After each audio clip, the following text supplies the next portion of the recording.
Thank you, Madam Mayor. I'm in support of this motion, and really the notion of hot salt water pools for this area has been mooted first in 1928. It's been going on for 86 years. In my opinion, the eastern suburbs and its communities have been underrated as a major asset to the city, underappreciated, underfunded, and it's an under-realised potential. At least 3 master plans have recognised the significance of the coastline and have suggested starting at the beach and working inland. Very few of the recommendations have been embraced. This coastline and the eastern suburbs could be like Ponsonby was to Auckland, South Bank and the Docklands to Melbourne, and the Wellington waterfront to that city. The hot salt water pools is but a small, vital catalyst in the reinvention of the coastal window to the city. We commissioned a community advisory panel. They've met and made a recommendation. Significantly, it's a single recommendation embracing the notion that's been mooted since 1928. The community has spoken with one voice, and to quote the report, the sum of 20 million was arrived at through discussion only, and a desire that the complex be a significant draw card for visitors to New Brighton. 20,000 signatories, petitioners identified with an aquatic attraction, and add to the community advisory panel's decision to have a single recommendation. Importantly, there is no budget attached to any feasibility study or to the project. However, the notion of a legacy project has wide support, including that of the Mayor. With regards to feasibility studies, although I know we're not going to proceed, they do draw on and look at costs associated with building, architecture, quantity surveying, size, range of facilities, type and nature of pools, the coastal environment, geomorphology, hazard areas, piping, heating of water, proportion of salt and chlorinated pools. Just with the concern about heating of water, I think a lot of people have overlooked the fact that QE2 was heated by methane from our landfill, and it could very easily be directed to Brighton to heat anything there. Heating this building. Also looks at the potential demand for local and residential usage of it and parking requirements. Considerable attraction has obviously been accorded to the 90k that's been bandied around for the feasibility study.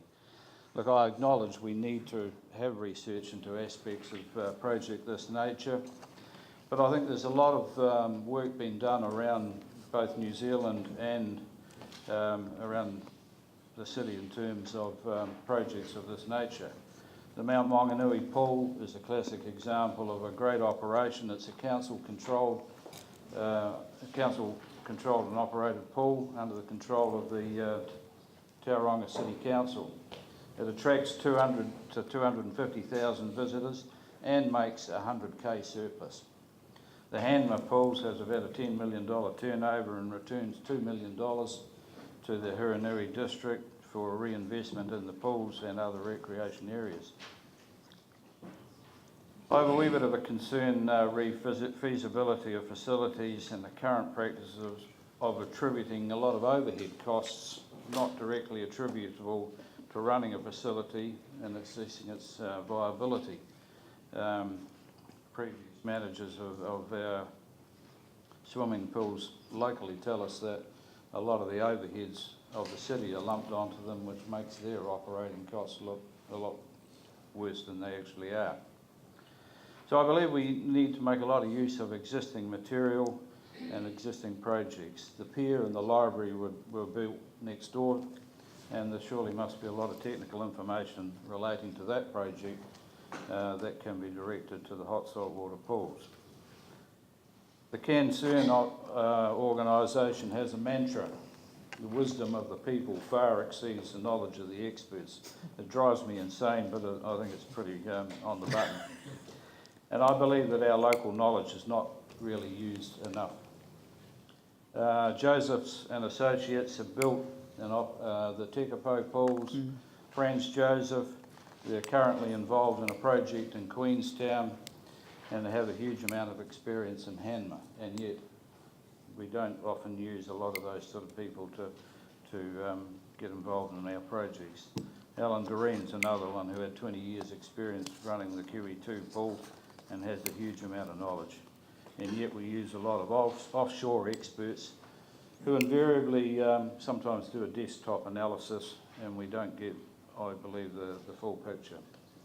This council was elected with a mandate of turning the organisation into a can-do operation. And I believe that we should be accepting the notion of the hot salt water pools for New Brighton and moving forward, which I think we are going to do in this recommendation. And we need to move forward with, and I believe, with a multifaceted design, combined design, feasibility, expression of interest type process that acknowledges the community desire for this project that's been going on for 86 years and a need for it to progress and not be delayed by further unnecessary reporting. I think within this design feasibility expressions of interest process, we can deal with the aspects that have not been addressed in projects built in close proximity or dealt with within the construction of similar projects elsewhere. The Community Advisory Panel have expressed a desire to be involved in the process, and I believe that the community should be involved, as often the parameters for feasibility and or design are often crafted to achieve a desired outcome that does not necessarily reflect the desired outcome of the community. So I support this motion. Obviously there are some considerable concerns around funding, but there is a genuine desire identified by our community to have this project. I believe there are opportunities for strategic partnership. There are opportunities for this council to do the project themselves, create a council-controlled organisation to run it. There are a number of opportunities that we could explore to fund this project. I believe that it's long overdue, and as I said, it's been 86 years in the consideration, and I certainly think it's long overdue, and we should be getting on with it now. So I encourage fellow councillors to support this motion we have before us today, and let's see this project underway for the betterment of not only New Brighton but for the whole city. Thank you. I'll take Paul, Yanni and then Glenn. I just want to say a big thanks to the Burwood Pegasus Community Board, but also to Paul Zarnan and Eastern Vision for actually rounding the community up and bringing them together on this project. I'm a massive supporter of strengthening our natural assets, and I believe this legacy project will strengthen our natural asset, which is our coastline. Also, I think that it's not just a Burwood Pegasus asset. I think it's an asset for Christchurch and Canterbury, and I think we need to be looking at more of these ideas and strengthening our community as a whole. And I really want to get behind this here, and I think it's a great way forward. And that's why thanks, guys, and I will be supporting this today. Well done. Okay, Yanni. Thank you. Look, I'm really supportive of looking at a legacy project in New Brighton. I think we do need to get on and get this work progressed. I just have to go back to 7.3 because we need to take the community with us. That's incredibly important. But the Community Advisory Group have never seen the 1.3 section of this legacy hot saltwater pool report. They never saw that report. It went to the Community Board on the day that the Community Board made the recommendations. So we're basing a scope that hasn't been seen by the... We're being asked to agree to a scope that hasn't been seen by that Community Advisory Group. My understanding, that Community Advisory Group, their idea of the hot pools included the surf club. It included the surf club. So it just seems really odd, and I appreciate that you've made a minor amendment to it based on but not limited to, but that we're actually making a recommendation for something that does not give effect to what the Community Advisory Group sought, which was a hot pool facility that included the surf club. So can I ask... The community advisory group did not include the surf club proposal in its Hang on. recommendation. The trouble with introducing by way of debate something that wasn't raised as a question, so anyone could ask and answer, it's just is problematic. Well, can we get a response from staff or from someone as to whether that's true or not? Because we have no information around the community advisory group. I've understood, been given information just recently that they did include it, and I think it's important that we understand. But if it can be changed in terms of 7.3 to include a specific reference to what the community advisory group sought as being in their expressions of interest, then that would probably deal with the issue. I think the idea of adding in the words "but not limited by" was to enable us, and I mean, Andrea, myself, Carleen and Glenn and David have to sign off on the expressions of interest. So what we don't want to do is to hold things up if the Surf Lifesaving Club don't want to be part of this process. So, you know, of course we'd want it to be a single facility if it was possible, but we don't want to hold this up and we don't want to hold them up either. So I'll just continue then. Yeah. So I really love the idea of the hot water pools. I think it makes a lot of sense. But I also love the idea that beach education, that having children going to the beach to learn about beach safety is incredibly important. If we look at drowning statistics in New Zealand, if we look at the groups that are overrepresented in drowning statistics, Māori, Pacific Island people, we know that we have in our city communities close to the New Brighton area and a higher percentage of those communities that do live in that area. So providing beach education, providing beach safety, and actually doing a joint facility, I actually think makes a huge amount of sense. And I've been incredibly impressed with the work that has been done over through the New Brighton Business and Land Association group and the other people that have been involved around that possibility of actually getting a win-win. A win for education, a win for community, a win for the private sector, a win for creating a legacy that creates investment in New Brighton. And I still have to say that when you look at the whole rationale behind the hot saltwater pools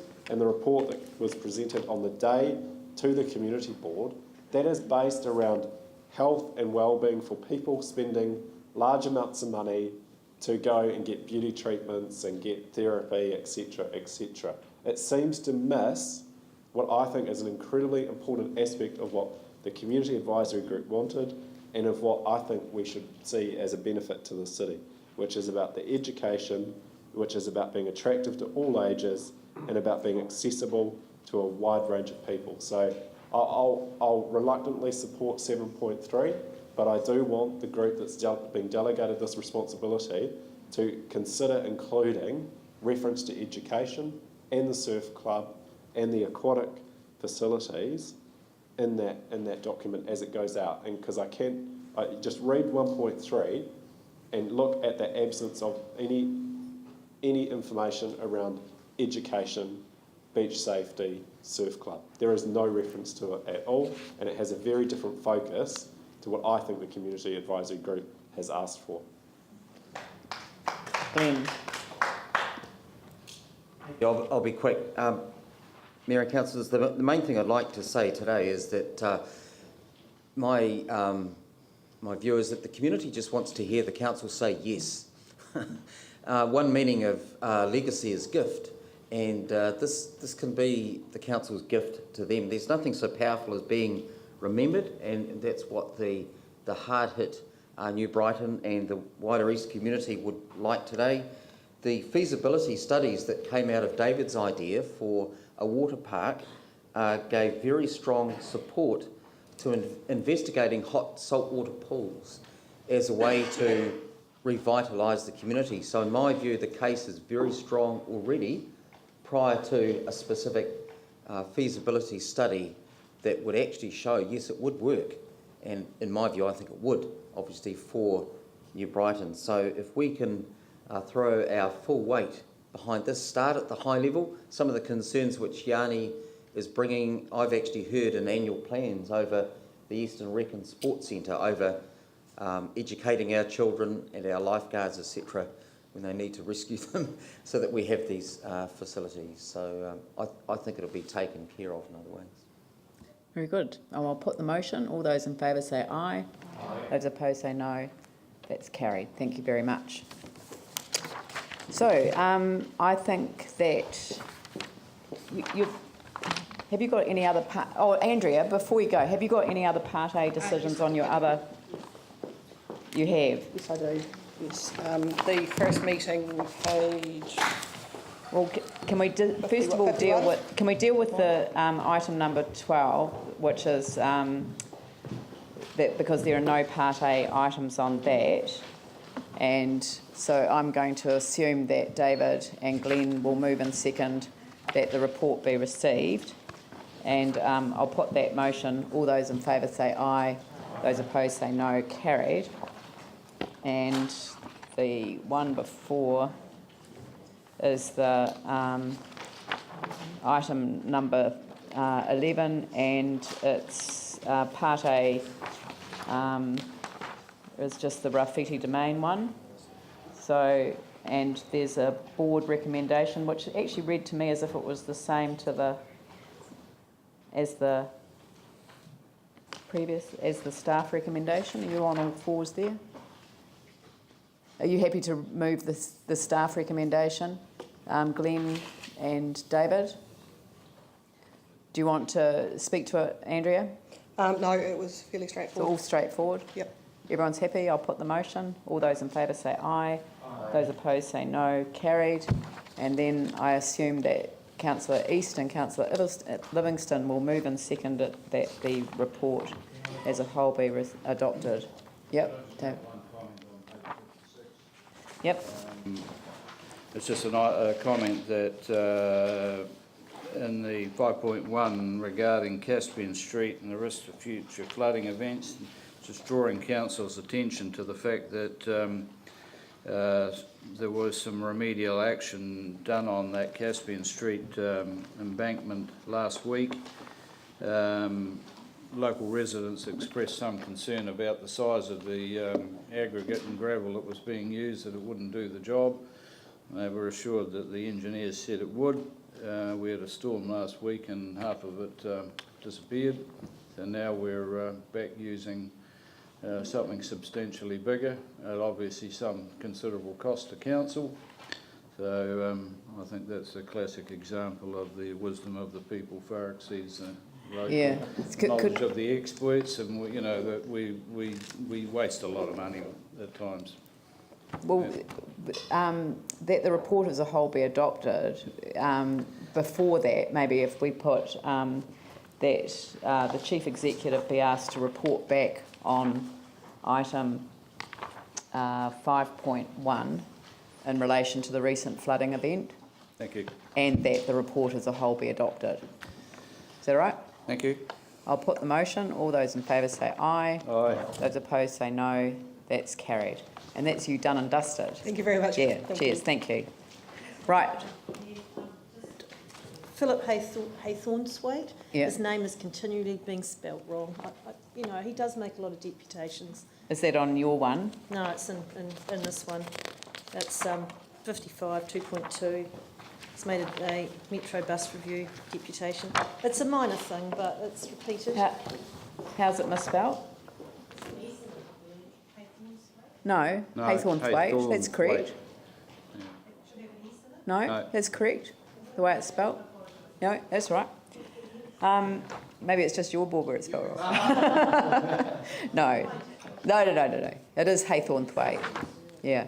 All right, I'll adjourn the meeting for morning tea, and we'll start again at 11:20. Thank you.